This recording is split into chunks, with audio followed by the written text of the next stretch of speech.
In his affidavit, Ezra Kabogo claims that since Aine's alleged arrest on December the 14th last year in Chanja, a Kampala suburb, his cousin is yet to be arraigned before any court as required by law.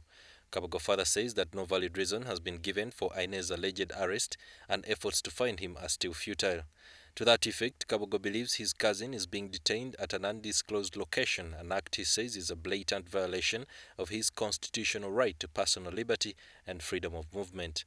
Court records show that on the fateful day at around 5 a.m., Kabogo was awakened by a security guard at his residence along Bombo Road, who informed him that a group of police officers who were looking for a man they apparently described as a Munyankole terrorist who was staying within the same apartments.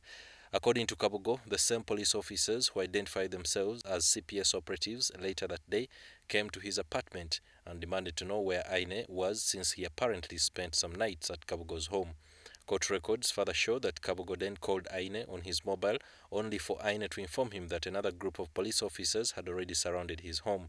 Kabogo adds that later that day, when he tried to call Aine again, his mobile phone had been switched off, with neighbors at his residence informing him that the police had taken him away. The fixing of the date comes a day after Aine's family gave government a one-week ultimatum to produce him or be compelled to contract private investigators.